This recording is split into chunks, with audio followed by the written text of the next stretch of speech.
If, like me, you're not able to stake all over the place due to hard ground, or like me, I live on the side of a mountain, how can you stake so many crops?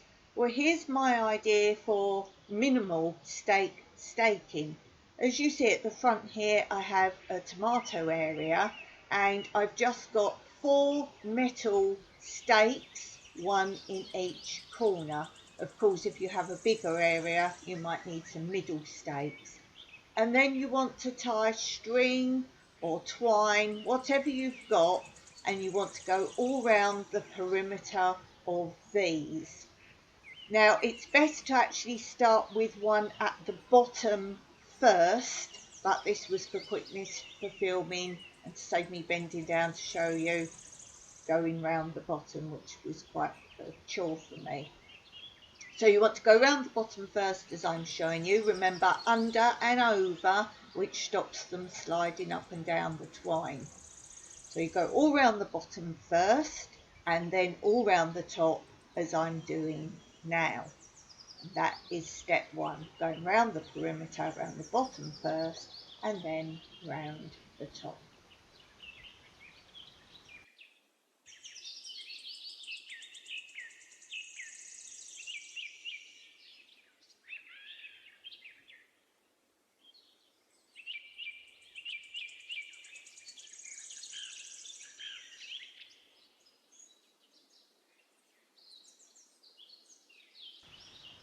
Here you can see I'm now going round the bottom, and you'll see why that's more difficult to do after you've got the top one done. So start with this bottom layer first.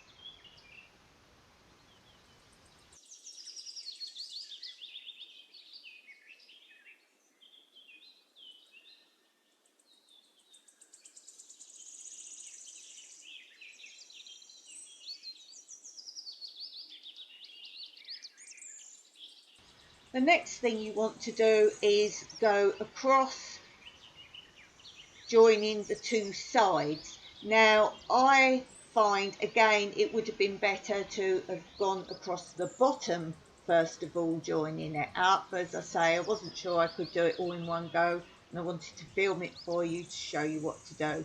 But go across the bottom first, and also this demonstration one I did across the bottom the same direction as going across the top, but it's actually better. My very first one I did prior to filming, I actually went a different direction across the bottom to the top, making what I like to call a matrix. But it really doesn't matter. I just think you need less tying up in direction if you go 2 opposite way, unless you've got a very formal straight line rows of crops. Of course, this method can be used for many things, not just tomatoes.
The twine I'm using was actually given to me for free, and it's from the stables where Mike goes and helps at, and it's what they use to tie up the hay bales, and they don't want it. That's why it's all in a tangle, as you can see.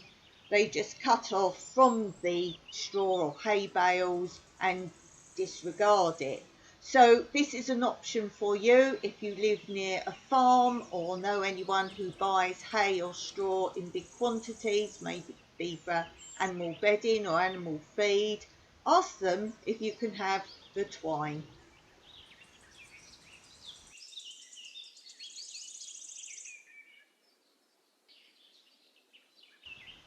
Tying all these knots was very good physiotherapy for me, for my hand problems. It did hurt a lot the next day, but it was very good therapy, and anyone who has trouble with fine motor skills, doing any small fine movements, fine motor skills is very good practice. And of course I smelt of tomatoes for some time later. A good idea to get the smell of tomatoes off your hand is to rub salt and lemon juice on your hands, and that is my tip for removing the smell of tomatoes or tomato plants. And if you haven't already met Kit, this is Kit, and Kit loves to help, whether it be sitting on my shoes while I'm trying to do gardening, or just being there to support me as always. And Kit loves to see what's going on and loves to be right by me all the time.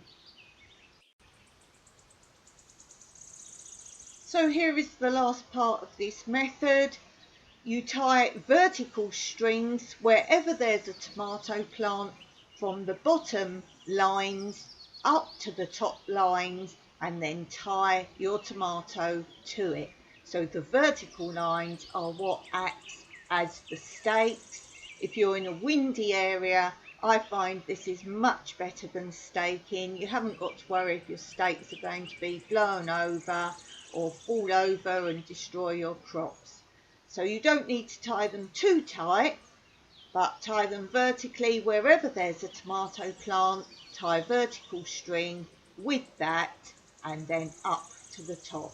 So use the strings you've already put to tie on a vertical string exactly where tomato plant is, tie it up to the top, and then tie your tomato onto that string. When editing, there was a lot of footage now of me trying to find the scissors. I gave up and went and got another pair and made sure I taped them with hologram tape in case I lost those too. And here's the hologram tape. I normally paint all my tools in the garden with fluorescent paint, so all the handles as much as possible, or use fluorescent tape. So another good tip for you. So here's me tying up the vertical strings from the bottom to the top where there's tomatoes. And of course, as your tomatoes grow and get taller, continue as you normally would up a stake, tying with further twine up the vertical tape. So here's the finished product. As I say, this is the one where I've got the bottom lines the opposite way to the top lines. For me, this was better. If you have really good rows, then obviously you could put both lines, the tops and the bottom lines, the same direction. But mine are a little bit more random, so for me, doing the bottom lines across one way and the top lines across the other way seemed to work better in that respect. So I hope this was helpful to you. I've seen stringing before, but I haven't seen a full matrix grid like this for tomatoes. If you do it this way, let me know in the comments below, and I hope this is helpful to those of you who don't want to be doing stakes, particularly if you grow as much as I do. We do have our own bamboo plants, our bamboo trees on the land, so I wasn't buying stakes, but now we can use all that bamboo for other projects or areas where I've just got a few tomatoes or other crops, or indeed where I grow my tomatoes in cat food bags, they can still have a stake pushed into them. And I'm also using my bamboos to also stake my cucumbers. But this was good for this area and will remain a permanent construction. Of course, the twine may need replacing further on down the line as it weathers. So let me know in the comments below what you think. If this was a great tip or great help for you, let me know in the comments below. Don't forget to subscribe, thumbs up, and do share this with your friends. It may be of help. Until next time, Miraculous.